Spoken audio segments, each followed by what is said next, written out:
الحمد لله الحمد لله وكفى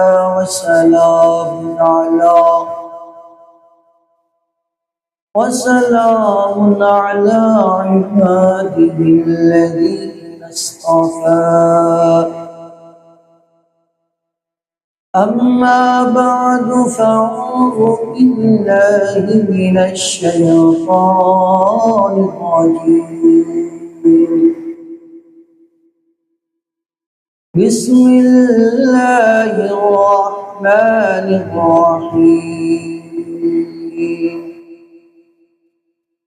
يا أيها الذين آمنوا وكونوا مع الصادقين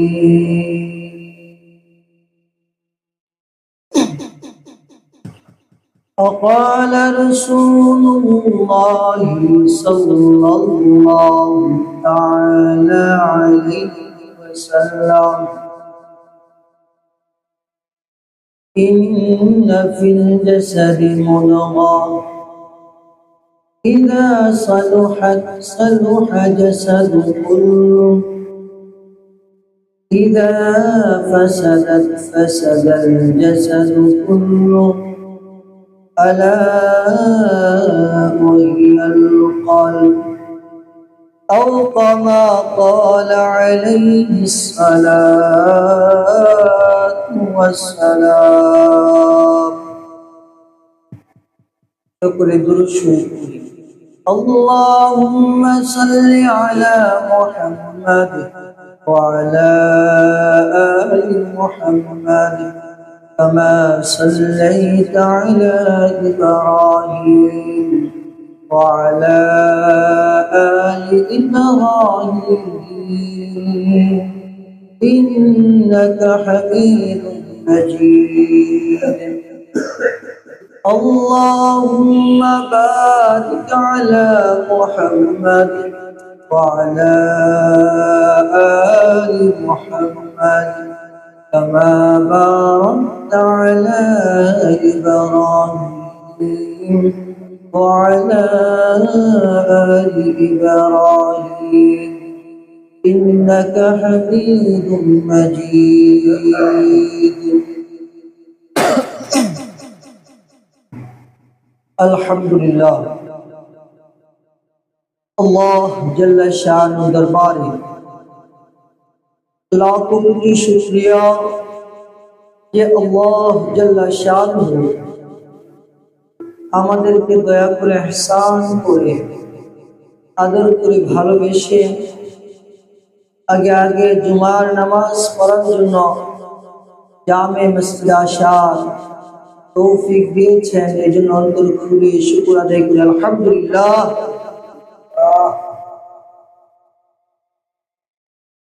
আমি আপনাদের সামনে পবিত্র কালামুল্লাহ থেকে একখানা আয়াতে কারীমা পাঠ করেছি। হুজুর পাক সাল্লাল্লাহু আলাইহি সাল্লামের অসংখ্য অগণিত হাদিসে পাক থেকে একখানা হাদিসে মুবারাকা পাঠ করেছি। আল্লাহ পাক চাহেন ইনশাআল্লাহ এর উপর কিছু কথা বলবো। আল্লাহ আমাকে ইখলাসের সাথে আমলের নিয়তে বলার আপনাদেরকে শোনার তৌফিক দান করুন। সকলে বলে আমিন। আমরা গত সপ্তাহে আলোচনা করছিলাম মানুষ কাকে বলে, মানুষের পরিচয় কি। গত সপ্তাহের আলোচনার সারাংশ ছিল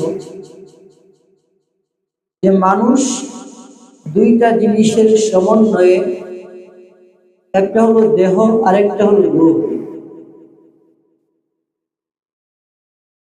রূহ যদি না থাকে মানুষের কোনো দাম থাকে না, মানুষের কোনো নাম থাকে না, তখন সেই মানুষটা লাশ হয়ে যায়। আর দেহে যতক্ষণ পর্যন্ত রূহ আছে ততক্ষণ পর্যন্ত তার নাম থাকে, মানুষ তাকে আব্দুর রহমান, আব্দুল্লাহ এগুলো বলে ডাকে। বলা হয়েছিল দেহের খাবার, দেহ হলো মাটির তৈরি, দেহের খাবারও মাটি থেকে উৎপন্ন হয়। রূহ হলো নূর, আল্লাহ পাকের হুকুম, রূহের খাবারও নূর। রূহ যেমন দেখা যায় না, রূহের খাবারও দেখা যায় না।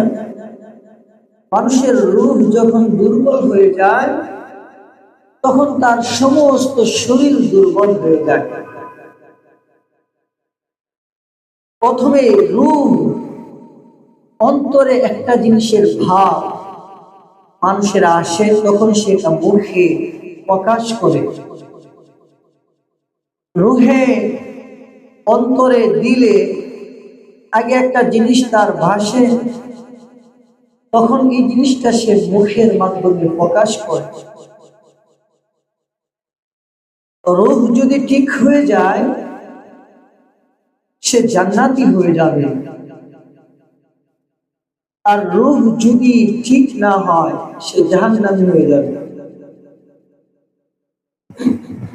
দেহ ঠিক, দেহ ঠিক হইলে দুনিয়ার কিছুদিনের সুখ শান্তি পাওয়া যায়। যদি দেহ অসুস্থ হয় তো আমরা 500 টাকা 1000 টাকা রিসেপশন দিয়ে ডাক্তার দেখায়। এটা ডাক্তার দেখানোর জন্য আমরা পাগল পারা হয়ে যাই, এলাকার মধ্যে ভালো হাসপাতালে যায়, এরপরে ঢাকা যায়, ঢাকা না হলে বিদেশে যায়। দেহের রোগ যখন হয়ে যায় মানুষ বিভিন্ন ডাক্তারের কাছে দৌড়ায়, চিকিৎসার জন্য অনেক টাকা ভাঙে। দেহ অসুস্থ হলে এতটুকু হবে সে মারা যাবে, শেষ। মারা যাওয়ার পরে দেহের রোগে যদি মারা যায়, কোন কোন এরকম রোগ আছে যে রোগে মারা গেলে সে জান্নাতি হয়ে যায়। দেহের কিছু রোগ আছে, অঙ্গ প্রত্যঙ্গের রোগ,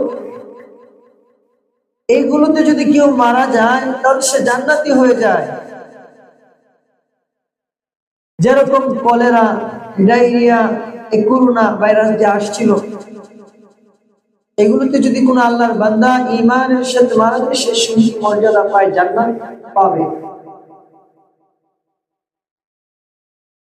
তাহলে বোঝা গেল দেহের কোনো রোগের কারণে যদি মানুষ মারা যায় সে জান্নাতে যেতে পারে, এটা তার জান্নাতে যাওয়ার কারণ হয়। কিন্তু রূহ যদি রোগান্বিত হয়ে যায়, রূহ যদি ময়দা হয়ে যায়, রূহ যদি কুৎসিত হয়ে যায়, কালো হয়ে যায়, আর এই অবস্থায় সে মারা যায়, তাহলে সে জাহান্নামে চলে যাবে। তাহলে দেহের রূপটা বড় না রূহের রূপ বড়? কথা বুঝেন নাই? দেহের রূপ বড় ইমানদারের জন্য না, রূহের রূপ বড়। কারণ দেহের রূপ এরকম রোগ আছে যেটা হয়ে যদি আপনার মারা যায় আপনি সুইতি মর্যাদা পেতে পারেন, মরার পরে জান্নাত হইতে পারে। আর রূহের রূপ নিয়ে যদি আপনি মারা যান তাহলে মরার পরে জাহান্নাম।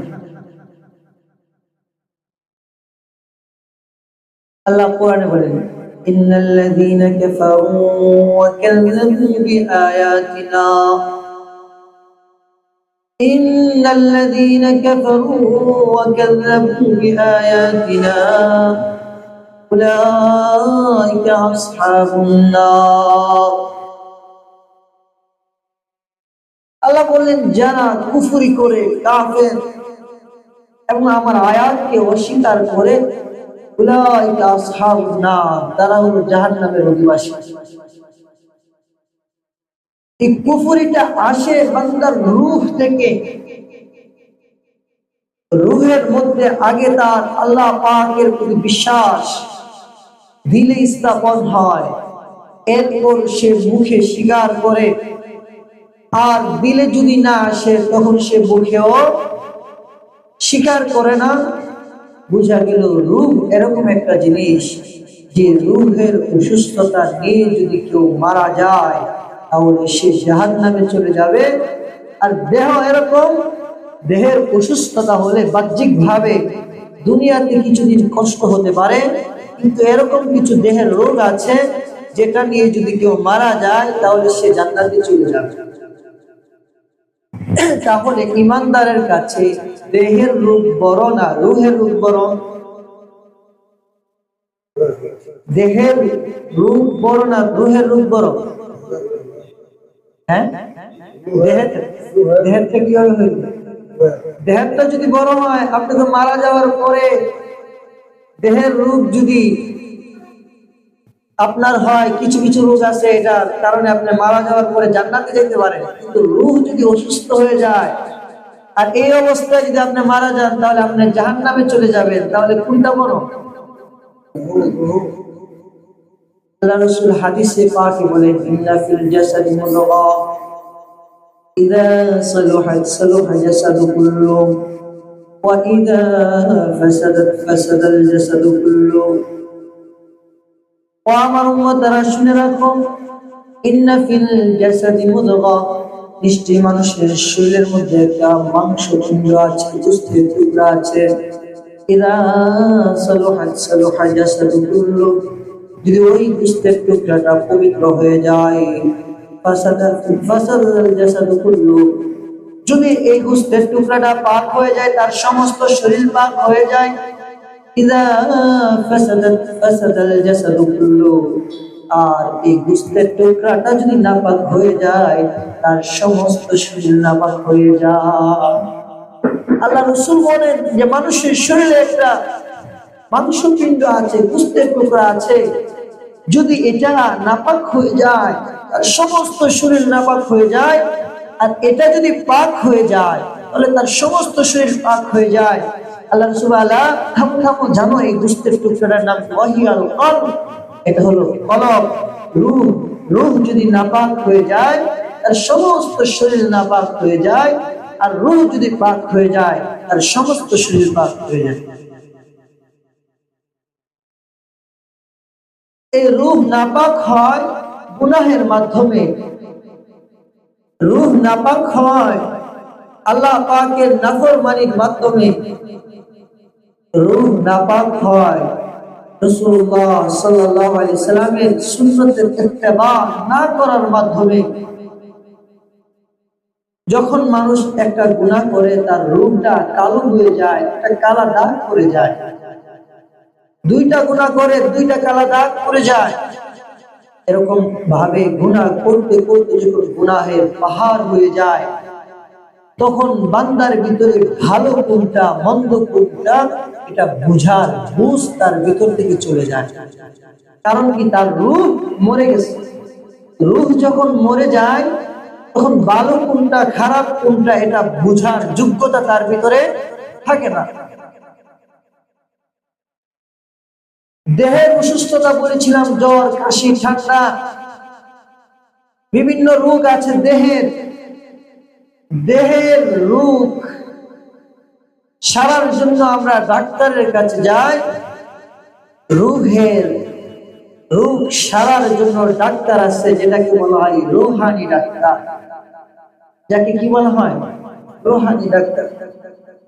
এই রূহের রোগ সারার জন্য যে ডাক্তারের কাছে যাইতে হয়, এই ডাক্তারের শরণাপন্ন হতে আমরা রাজি নাই। অথচ রূহটা আমাদের কাছে দেহের থেকে দামি না কম দামি? দামি, কারণ রূহ আছে তো আমি আছি, রূহ নাই আমি হ্রাস হয়ে যাব। তো দেহের চিকিৎসার জন্য আমি বিভিন্ন ডাক্তারের কাছে যাই, আর আমার রূহ যে অসুস্থ হয়ে গিয়েছে আজ পর্যন্ত আমি রূহের চিকিৎসার জন্য কোন ডাক্তারের কাছে গেছি? রূহের চিকিৎসার ডাক্তারের নাম বলা হয় আমাদের রূহানি ডাক্তার, যাকে আমরা বুঝি পীর, আল্লাহ পাকের ওলি। আল্লাহ পাকের ওলিরা হলেন রূহের ডাক্তার। আল্লাহ কোরআনে বলেন, ইয়া আইয়ুহাল্লাযীনা আমানু ওয়া কুনু মা'আস সাদিকিন। ও আমার ঈমানদার বান্দারা, তোমরা সাদিকিনদের সাথে চলো। ওয়া কুনু মা'আস সাদিকিন। সাদিকিন কারা? আল্লাহ বলেন, ওয়ারকাউ মা'আর রাকিঈন। ও আমার বান্দারা, সাদিকিনদের সাথে চলবা। 2 নাম্বার, ওয়ারকাউ মা'আর রাকিঈন, রুকুকারীদের সাথে চলবা। যারা রুকু করে সিজদা করে তাদের সাথে চলবা। কেন চলবা বান্দা? আমি কোরআনে কারীমের মধ্যে ঘোষণা করেছি, আমি আল্লাহ তোমাকে দুনিয়াতে প্রেরণ করেছি আমার সাদিকিন বানানোর জন্য, আমার বন্ধু বানানোর জন্য। দুনিয়াতে আমাদের আসার উদ্দেশ্য কি? আল্লাহ বন্ধু হওয়া। দুনিয়াতে আসার কারণ কি আমাদের? ধরে বলেন, দুনিয়াতে আসার কারণ কি আমাদের? আল্লাহর বন্ধু হওয়া। আপনারা আল্লাহর বন্ধু হতে চান না? মুখ দিয়ে আওয়াজ আসে না। দুনিয়াতে আসার উদ্দেশ্য কি আমাদের? আল্লাহর বন্ধু হওয়া। জোরে বলেন, দুনিয়াতে আসার উদ্দেশ্য কি? আল্লাহ পাকের বন্ধু হওয়া। এটা দুটো বেতারে না, আল্লাহর বন্ধু হয় কিয়ামতের ময়দানে। আমার বন্ধু হওয়ার জন্য বলছিল, কথা দিয়ে মুখতে বাইরেছে না, কি বলবে? দুনিয়াতে আসার উদ্দেশ্য কি? আল্লাহ পাকের বন্ধু হওয়া। আল্লাহ বলেন, আল্লাহু ওয়ালিউল্লাযীনা আমানু, আমি আল্লাহ হইলাম ঈমানদারের বন্ধু। সুবহানাল্লাহ। আমাদের দুনিয়াতে আসার উদ্দেশ্য হলো আল্লাহ পাকের বন্ধু হওয়া। আল্লাহ পাকের বন্ধুর মধ্যে আবার প্রকার আছে, ছোট বন্ধু, বড় বন্ধু। সবাই আল্লাহ পাকের বন্ধু, ছোট থাকে বড় থাকে। বড় বন্ধু যারা হয় তারা আল্লাহ পাকের ওলি হয়। এই জন্য আমার বড় বন্ধু হওয়ার মেহনত করতে হবে। আল্লাহ বলেন, আল্লাহু ওয়ালিউল্লাযীনা আমানু, আল্লাহ হলেন ঈমানদারের বন্ধু। ঈমানদার কারা? ইউকিমুনাস সালাত। 1 নম্বর ঈমানদারের গুণ হলো তারা নামাজ কায়েম করবে। কি কায়েম করবে? নামাজ কায়েম করবে। যারা নামাজ কায়েম করবে তারা হলো ঈমানদার। আর যারা ঈমানদার তারা হলো আমি আল্লাহ পাকের বন্ধু। সুবহানাল্লাহ। আল্লাহ বলে, আল্লাহু ওয়ালিউল্লাযীনা আমানু ইউকিমুনাস সালাত। ও দুনিয়ার মানুষেরা শুনে রাখো, আমি আল্লাহ হলাম ঈমানদারের বন্ধু। আর ঈমানদার কারা? ঈমানদারের গুণ আমি আল্লাহ পরবর্তী আয়াতে ঘোষণা করছি। আল্লাহুল্লাযীনা আমানু ইউকিমুনাস সালাত ওয়া ইউতুনাজ যাকাত। ঈমানদার হলো তারা যারা নামাজ পড়বে, যাকাত আদায় করবে, আমি আল্লাহ পাকের হুকুম মানবে, তারা হলো ঈমানদার। আর আমি আল্লাহ পাকের বন্ধু যারা হয়ে যাবে, আল্লাহ বলেন, আলা আউলিয়া আল্লাহি লা খাউফুন আলাইহিম ওয়া লা হুম ইয়াহজানুন। আমি আল্লাহ পাকের বন্ধু যারা হয়ে যাবে তাদের কোনো ভয় নাই, তাদের কোনো চিন্তাও নাই। সুবহানাল্লাহ। আল্লাহ পাকের বন্ধু যারা হবে তাদের কোনো ভয়ও নাই, তাদের কোনো চিন্তাও নাই। তাহলে আল্লাহ পাকের বন্ধু হওয়া দরকার আছে না নাই? আল্লাহ পাকের বন্ধু যারা হবে তাদের কোনো ভয় নাই, চিন্তাও নাই। আল্লাহ বলেন, ও আমার বান্দা, দুনিয়াতে তুমি আসছো আব্দ হয়া, বান্দা হয়া। আমি আল্লাহ দুনিয়াতে তোমাকে পাঠাইছি আব্দ বানাইয়া, বান্দা বানাইয়া, ইনসান বানাইয়া। তুমি দুনিয়া থেকে আসবা আমি আল্লাহ পাকের বন্ধু হয়া। সুবহানাল্লাহ। এই দুনিয়াতে তোমাকে আমি পাঠাইছি আমি আল্লাহ পাকের গোলাম দাস বানাইয়া।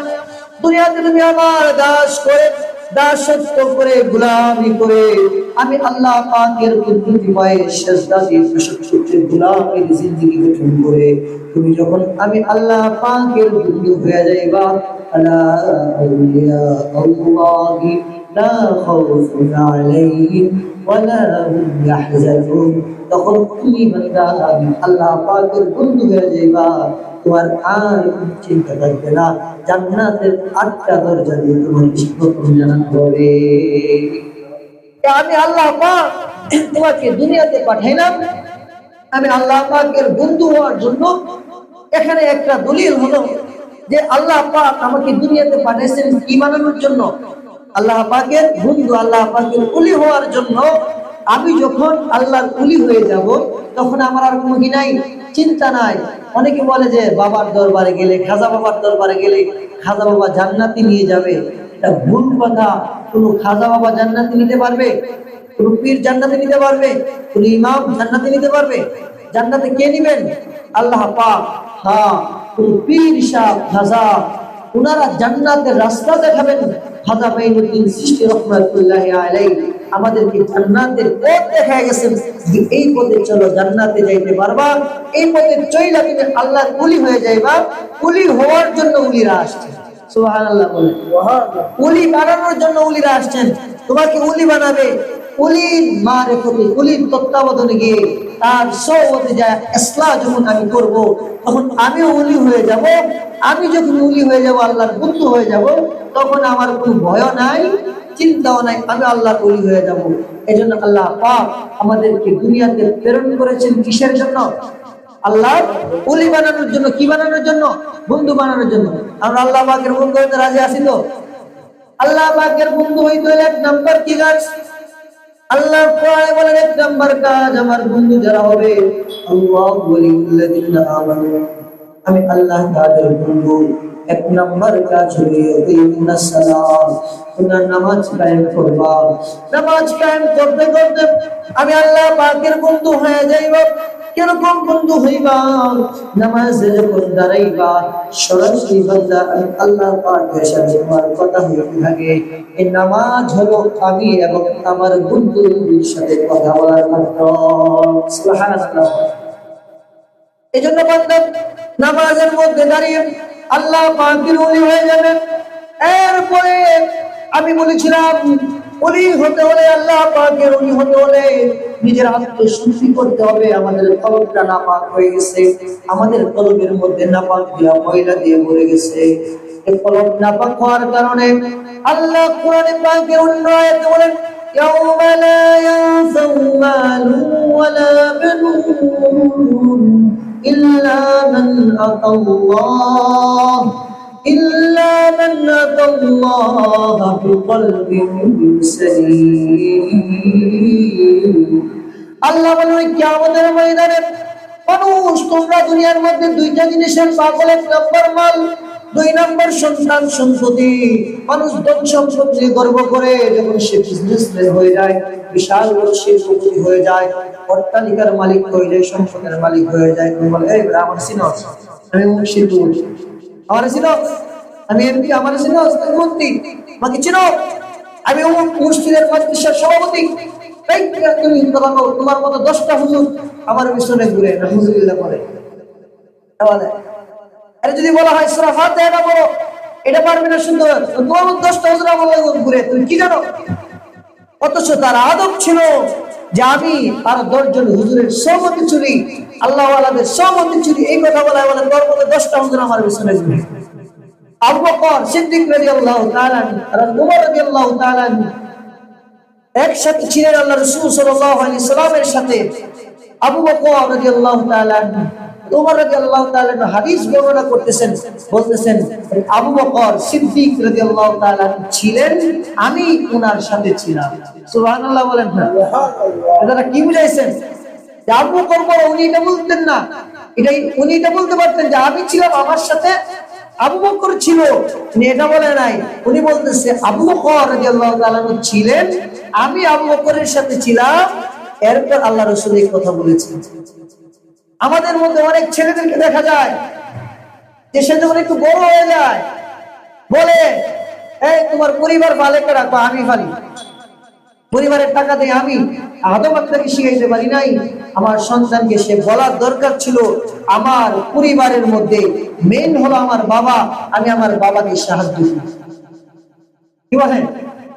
বলে তুমি কার সাথে খাও? বাপ্পা আমার সাথে খায়। তোমার বাপ্পা কার সাথে খায়? তো বাপ্পা আমার সাথে খায়। বাপ্পা তোমার সাথে খায় না, তুমি বাপ্পার সাথে খাও। কথা বুঝেন নাই? আদব, শিষ্টাচার আমাদের ভিতরে নাই। কেন? ওই যে কলম মেরে গেছে, বাপ্পা তো আমার সাথে খায় না, আমি আসছি না, বাপ্পা আগে আসছে। কে আগে আসছে ভাই? বাপমার মাধ্যমে তুমি পৃথিবীতে আসতে, তারা উসিলা, তারা না দেখলে আমি আসতাম না। আমি আমার বাপ্পার সাথে খাই, বাপ্পা আমার সাথে কিসের খায়? তারা তো আমাকে লালন পালন করে কত বড় করছে। আদব গুলো আল্লাহ ওয়ালাদের সাথে যাইলে শেখা যায়। এই অহংকার এসে যায়, অহংকার এরকম আল্লাহ বলেন অহংকার হলো আমার চাদর, অহংকার যে করবে আমি আল্লাহ তাকে ধ্বংস করে দেব। অহংকার করলে কেউ রেহাই পাবে না। এই জন্য ইসলাম আদব শিক্ষা দিয়েছেন, শিষ্টাচার শিক্ষা দিয়েছেন। সভ্যতা শিক্ষা দিয়েছে, ভদ্রতা শিক্ষা দিয়েছে।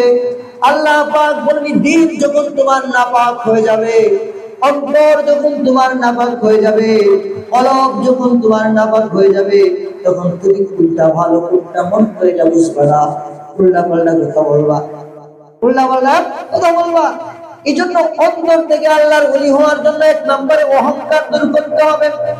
যার ভিতরে সরষা দানা পরিমাণ অহংকার আছে, সে আল্লাহ পাকের ওলি হতে পারবে না। আমাদের ভিতরে এত অহংকার, আমি বলে আমাকে চিনান মুফতি সাহেব, আমি মুসলিম ইমাম সাহেব, আমি মাদ্রাসার মুহতামিম সাহেব, আমি পীর সাহেব, এই কথাই আমার ধ্বংসের জন্য শেষ। এই এতটুকু কথা আমার ধ্বংসের কারণ হয়ে যেতে পারে। আরে ভাই, আমি তো আল্লাহর গোলাম, আমি কে মুফতি, আমি কে মুহাদ্দিস, আমার মুফতি মুহাদ্দিসের কোনো দাম নাই, আমার মসজিদ কমিটির সভাপতি মাদ্রাসার সভাপতির কোনো দাম নাই, যদি আমার ভিতরে তাকওয়া তাকওয়া না থাকে, আল্লাহর ভয় না থাকে। আমি যত বড় পদের মালিক হই, যত বড় ধনের মালিক হই, যত বড় সম্পদের মালিক হই না কেন, আমার এই সম্পদ আমাকে জান্নাতে নিতে পারবে না যদি আমার ভিতরে তাকওয়া না থাকে। কি না থাকে?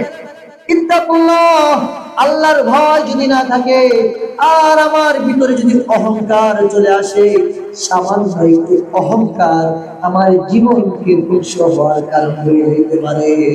আমরা তো অহংকারী হয়ে গেছি, দুনিয়াতে অহংকারের সাথে চলে।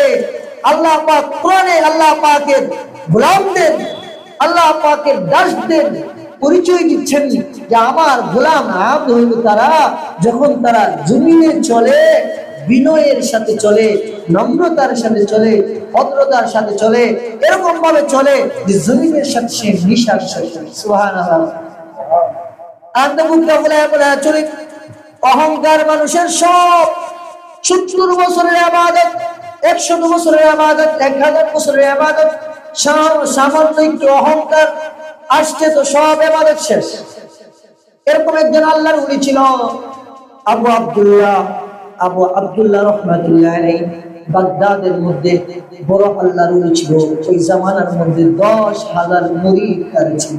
কয় হাজার মুরিদ? 10,000 মুরিদ ছিল আবু আব্দুল্লাহ রাহমাতুল্লাহ আলাইহি। বাইজিদ বুস্তামি রাহমাতুল্লাহ আলাইহির নাম আমরা শুনছি না সবাই? বাইজিদ বুস্তামি রাহমাতুল্লাহ আলাইহির পীর আবু আব্দুল্লাহ রাহমাতুল্লাহ আলাইহি। 10,000 মুরিদ তার, 30টা খানকার পীর। আমাদের দেশে তো খানকা নাই, খানকার পরিবেশ নাই, খানকাওয়ালাদের কাছে আমরা যাই না। পরিবেশ করা দরকার। অন্তত পক্ষে প্রত্যেকটা মসজিদে মাসে একবার হলেও ইসলামী মজলিস দেওয়া দরকার, তাফসীরুল কোরআন হওয়া দরকার। তখন মহল্লার মধ্যে মানুষের দিল পরিবর্তন হবে। আমাদের এখানে আলহামদুলিল্লাহ চালু করা হয়েছিল। উৎসাহ নাই, ইমাম সাহেব প্রস্তুত, মানুষের উৎসাহ নাই। মানুষের উৎসাহ না থাকার কারণ হলো দিল বেড়ে গেছে। দিল মরে যাওয়ার কারণে মানুষের দিলে কোরআনের কথা, হাদিসের কথা, ইসলামের কথা এগুলো মানুষের ভিতরে তাসির হয় না। এজন্য মানুষের দিলে মেহনত করতে হবে।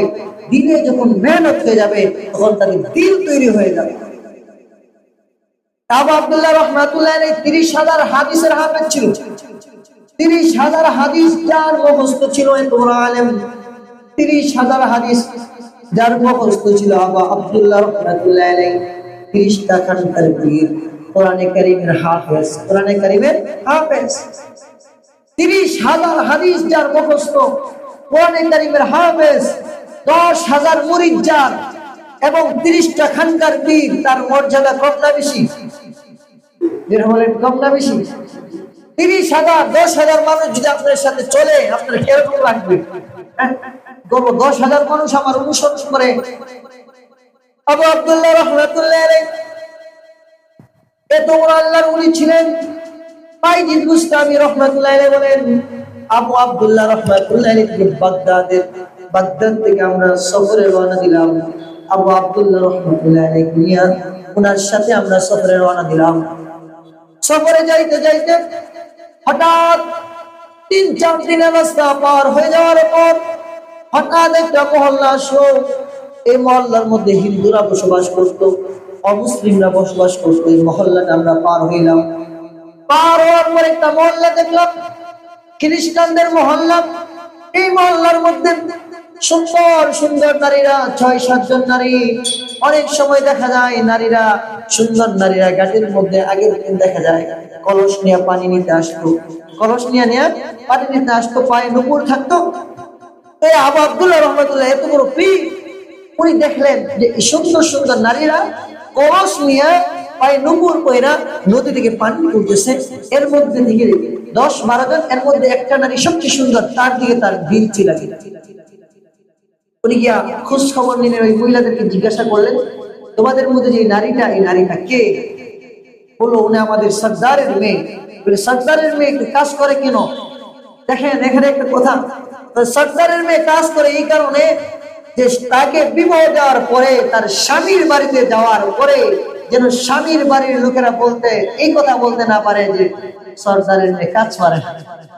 আমরা আমাদের মেয়েদেরকে বিবাহের আগে কাজে শিখাই না, তাহলে এগুলো স্বামীর সংসার কিভাবে করবে? আর বাবা মা এত গাফিল হয়, বিবাহের পরে স্বামীর বাড়িতে গেছে, বলে রান্না বান্না না, একটা বোকা দিদি শাশুড়ি বাড়িতে আছে, কয় আর সংসারে করে করাবো না, তাই সংসার টিকবো কিভাবে? বাবা মার উচিত ছিল বলা দরকার, তুমি রান্না করো না, রান্না শিখে যাও। তুমি কেন তোমার শাশুড়ির খেদমত করো না, শ্বশুরের খেদমত করো না? আমি মা, আমার খেদমত করা তোমার উপর যেরকম ওয়াজিব, তোমার শ্বশুর শাশুড়ির খেদমত করা ওয়াজিব। তাহলে বাংলাদেশের মধ্যে আর সংসারগুলোর মধ্যে অশান্তি হইতো। শাশুড়িরা পুতের বউরে বান্দির মতো দেখে, মনে করে এটা বান্দি, এটা 24 ঘন্টা খাটায়। শ্বশুররা পুতের বউরে নিজের মেয়ের মতো দেখে না, আবার নিজের মেয়েরে জামার বাড়িতে পাঠাইছে তো মারে কোয়া, আমার মেয়েরে মারছে, নিজের মেয়ের শান্তি খুঁজে। আর নিজের বাড়িতে নিজের পুতের বউ, ছেলের বউ আসছে, এর কোনো খোঁজ খবর নাই, না, এটার বান্দির মতো 24 ঘন্টা খাটায়। যদি শাশুড়ি গুলো ছেলের বউদেরকে নিজের মেয়ের মতো দেখতো, আর ছেলের বউরা শাশুড়িদেরকে মার মতো দেখতো, কাজ করতো, তাহলে সংসার গুলো শান্তি এবং সুখময় হয়ে যেত। সংসারে শান্তি না থাকার একমাত্র কারণ হলো ছেলের বউরা শাশুড়িদেরকে মানতে রাজি না। ছেলের বউরা মনে করে সংসারে আইছি, সংসারের বড় চাবিরা আমার দরকার। পরের দিন পরের দিন জাগা নামে, স্বামীর ক্ষুদ্র জাগা আছে। আর শাশুড়িকে চিন্তা করে যে বিয়া করেছি উতরে, সংসারের চাবিটা আমার কাছে রাখতে হইব, উতের বউয়ের কাছে কেন নেতামিরা দিতাম? এই নেতামিরা যত হয় সংসারে অশান্তি হয়। শাশুড়ি যদি মনে করে মাশাআল্লাহ আমার মেয়ে, মা তুমি রান্না করো, নাও খাও, তুমি যেমন মন রান্না করো, নাও আমি তোমার সাথে একটু সাহায্য করি, সংসার গুলো সুখময় হয়ে গেল। এই সংসারে দিন না থাকার কারণে, এটা বলতে জেলার দীর্ঘ আলোচনা হবে, যে জায়গায় যাইতেছিলাম, যে অহংকার, এই জন্য সে তাকে কাজ শিখায়, কাজ শিখাচ্ছে। আবু আব্দুল্লাহ রহমতুল্লাহ আলাইহি এই মেয়ের প্রতি আকর্ষণ হয়ে গেল, খোঁজ খবর নিয়ে দেখলো এই মেয়েটা ইহুদি। এই মেয়েটা কি? ইহুদি। আবু আব্দুল্লাহ রহমতুল্লাহ আলাইহি সংক্ষেপে বলে শেষ করে বলতেছি, দীর্ঘ ঘটনা লম্বা হয়ে যাবে। আবু আব্দুল্লাহ রহমতুল্লাহ আলাইহি ওই মেয়ের কাছে গেলেন, গিয়ে তার বাবাকে বললেন যে আমি তাকে বিবাহ করতে চাই। বলে, তুমি যদি তাকে বিবাহ করতে চাও তাহলে তোমার ইহুদি হইতে হবে। এখানে আরো অনেক ঘটনা আছে বিস্তারিত, এটা বলতে সময় শেষ হয়ে যাবে, এজন্য অনেক সময় লাগবে। বললেন ইহুদি, ঠিক আছে আমি ইহুদি হয়ে গেলাম। একটা মেয়েকে বিবাহ করার জন্য এত বড় আলেম, 30,000 হাদিসে হাফেজ, 10,000 লোকের পীর, 30টা খানকার পীর, এত বড় আল্লাহর ওলি বাগদাদের, যে আল্লাহওয়ালা, যে লাঠি দিয়া হাদিসের দর্শে উঠে বুখারী পড়াইতো, এখন এই লাঠি দিয়া সুগুন চড়াইতেছে। নাউজুবিল্লাহ। বাইজিদ বুস্তামি রহমতুল্লাহ আলাইহি বলেন, আমরা পেরেশান হয়ে গেলাম, আমাদের পীরের এই অবস্থা কেন হলো? বাগদাদের মানুষ, বাগদাদে যখন এই সংবাদ আসছে, সাথে সাথে 100 মানুষ হার্ট অ্যাটাক করে মারা গেছে। এত বড় পীর, তার এই অবস্থা কিভাবে হইল? কান্না শুরু হয়ে গেছে। বলে, আমরা দূরে তাবাই না, এখানে দোয়া করতে লাগলাম, আল্লাহ আমাদের পীরকে আপনি হেদায়েত দান করেন। দীর্ঘ মাস খেটে যাওয়ার পরেও হেদায়েতের কোনো নাম গন্ধ নাই। কাঁদতে লাগলেন। বাইজিদ বুস্তামি রহমতুল্লাহ আলাইহি বলেন, আমরা আমাদের কাফেলাকে নিয়ে বাগদাদে চলে আসলাম। বাগদাদে এসে মানুষকে যখন কথা বললাম, মানুষের মধ্যে কান্নার রুল চলে গেছে, মানুষগুলো পাগল করা হয়ে গেছে। এত বড় পীরের এই অবস্থা কেন? বাইজিদ বুস্তামি রহমতুল্লাহ আলাইহি বলেন, মানুষের কান্না দেখে আমরা আর সহ্য করতে পারলাম না। শিবলি রহমতুল্লাহ আলাইহি ওনারা 2 জনের পিছনেন। আবার আমরা আসলাম, আয়েশা দেখি উনি সুকুন চড়াইতেছে। আমরা বললাম, হযরত আপনার কোনো হাদিস মনে আছে কিনা? না, কোনো হাদিস মনে নাই। কোরআনের কোনো আয়াত মনে আছে কিনা? না, মনে নাই। সে একটা আয়াত মনে আছে, যে কাফার কাতালা, যে ইসলাম গ্রহণ করার পরে যে ইসলাম ত্যাগ করে তাকে হত্যা করো, বাইজিদ বুস্তামি বললেন, আমার চোখ দিয়ে আমার পীরের অবস্থা দেখে কান্না এসে গেল। দূরে এসে তাবু গাইরা কান্না শুরু করতে লাগলাম। কান্না করতে করতে আল্লাহর কাছে হঠাৎ করে ফজরের আগ দিয়া, সুবহে সাদিকের আগ দিয়া দেখি যে আমাদের তাবুর দিকে একটা নূরের আলো আসতেছে। আমরা চায়া দেখলাম যে এটা আর কেউ না, আবু আব্দুল্লাহ রাহমাতুল্লাহ আলাইহি। সুবহানাল্লাহ। বাইজিদ বুস্তামি বলেন, আমরা দেখলাম আসতেছেন। শায়েখকে ডাকতে বললাম, গিয়ে জোরে বললাম, শায়েখ আপনার কি এরকম অবস্থা, কেন আপনার এই অবস্থা হয়েছে? শায়েখ আবু আব্দুল্লাহ রাহমাতুল্লাহ আলাইহি চক্ষু দিয়ে পানি ফেলতেছে আর কাঁদতেছে। ও বাইজিদ বুস্তামিও, শোনো, আমি শুধু একটু অহংকার করেছি, অহংকারের কারণে আল্লাহ আমাকে এত বড় শাস্তি দিয়েছে। কি অহংকার? তোমাদেরকে নিয়ে যখন আমি হিন্দুদের মহল্লা পাড়ি দিচ্ছিলাম, এখানে কোনো মুসলমান ছিল না, আমি শুধু বলছিলাম এগুলো হিন্দু, সবগুলো হিন্দু। এই কথাটাতে আল্লাহ এত নারাজ হয়েছে। আবু আব্দুল্লাহ, তোকে তো আমি আলেম বানাইছি, মুহাদ্দিস বানাইছি, মুফতি বানাইছি, তোমাকে আমি আল্লাহ পাক পীর বানাইছি। এটা তো আমি আল্লাহর দয়া। তোমার মুখে তুমি এত বড় পীর হইতে পারো নাই, আমি আল্লাহ বানাইছি বিদায় তুমি হইছো। এই মানুষগুলো আমার মাখলুক, তাদেরকে তুমি অহংকার করো। সাধারণ এই কথা বলছি, এগুলো কি হিন্দু? আল্লাহ পাক তার সব এলেম চিনে নিছে, সব এলেম চিনে নিছে। আর তাহলে আমরা কত অহংকার করি, কত গর্ব করি, আমাদের কি অবস্থা! এত বড় পীরের এই অহংকার, শুধু এতটুকু অহংকার করছে। আর এরা হিন্দু, আমি নামাজ পড়ি, একজন ভাই নামাজ পড়বে, হ্যাঁ নামাজই পড়েন, হ্যালো কথা কই যায় নাই, নামাজই আয় গেছে। কি নামাজ পড়ো না তুমি? সে তো এত বড় আল্লাহর ওলি, 10,000 মানুষের পীর থাকার পরেও এরকম অহংকার করছে, শুধু বলছে এরা হিন্দু। আর আমার মুসলমান ভাই নামাজ পড়ে না, তাকে আমি বুকে লাগাই, ভাই নামাজ পড়ো, নামাজ পড়া ফরজ, তোমার উপর আল্লাহ বিধান দিয়েছে, এই বিধান যদি তুমি পালন না করো জাহান্নামে যাইতে হবে। দরদ নিয়া চোখের পানি ফেলা আমি আমার ভাইকে বুঝাই, যখন বুঝাবো তখন আল্লাহ তাকে হেদায়েত দিবে কি দিবে না? একদিন যাই, 2 দিন যাই, তার ধারে ধারে যায়, তার কাছে কাছে যায়, তাকে বুঝায়, ভাই মসজিদে আসো, ভাই মসজিদে আসো। এই দায়িত্ব আমাদের নিতে হবে। আবু আব্দুল্লাহ রাহমাতুল্লাহ আলাইহি বললেন, এই অবস্থা, এই অহংকারের কারণে ওনাকে আল্লাহ পাক এত বড় শাস্তি দিয়েছেন। শাস্তি দিয়ে আবার বাগদাদে আইছেন। বাগদাদে আসার পরে আল্লাহ পাক তাকে আরো 10 গুণ দিয়েছেন। 1 লক্ষ মুরিদ হয়ে গেছে। ওনার আরো আল্লাহ পাক 10 গুণ বাড়ায় দিয়েছে। বাড়ায় দেওয়ার পর একদিন হঠাৎ করে আবু আব্দুল্লাহ রাহমাতুল্লাহ আলাইহি বাগদাদের মধ্যে দেখতেছেন যে সামনে এই এক লোক দেখতে পাইলেন যে ঘরের দরজা খুলছে। ওই যে মহিলা কারণে তিনি খ্রিস্টান হয়ে গেছেন, ওই মহিলা ঘরের সামনে। সুবহানাল্লাহ। বলতেছে, আবু আব্দুল্লাহ কোথায়? বলে, আমাদের পীর সাহেব তো ঘরে বসে রয়েছে। বলেন যে এক মহিলা আপনার সাথে দেখা করতে আসছে। আবু আব্দুল্লাহ রাহমাতুল্লাহ আলাইহিকে বললেন, উনি দরজা খুলে দেখে যে মহিলার জন্য খ্রিস্টান হয়েছিল, ওই মহিলা ওনার দরজার সামনে উপস্থিত। সুবহানাল্লাহ। আবু আব্দুল্লাহ রাহমাতুল্লাহ আলাইহি ডাকতে বলে, তুমি এখানে কেন আসছো? বলে, আপনি আসার পরে আমি ঘুমিয়ে গেলাম, ঘুমের ঘরে দেখি রাহমাতাল লিল আলামিন স্বপ্নে। সুবহানাল্লাহ। বলেন না, আল্লাহ রাসূল স্বপ্নে এসে বলে, ও খ্রিস্টান নারী, তোর জন্য এত বড় ওলি একটা বিসর্জন দিছে, আর কত তুই খ্রিস্টান থাকবে? কালিমা পয়রা মুসলমান হইয়া যা। আল্লাহ রাসূল আমাকে কালিমা পয়রা মুসলমান বানায় দিছে। বাগদাদ থেকে সিরিয়া পাই অনেক দূরে, অনেক দূরের রাস্তা, 1-2 মাসের রাস্তা। আমি কিভাবে আসবো? আমি বললাম, উনি আমাকে বললেন চোখ বন্ধ করো। আমি চোখ বন্ধ করলাম। বললো চোখ খুলো। আমি দেখি বাগদাদের দজলা নদীর সামনে আমি এসে উপস্থিত হয়ে গেছি।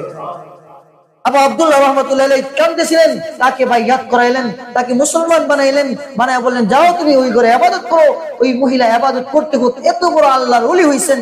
ওই সময় বাগদাদের মধ্যে ওই আবু আব্দুল্লাহ রাহমাতুল্লাহ আলাইহি থেকে বড় ওলি ওই মহিলা হয়ে গেছে এবং সেই অবস্থায় ইন্তেকাল করছেন। এজন্য আল্লাহ ওলিদের সাথে সম্পর্ক রাখার দ্বারা ফায়দা আছে।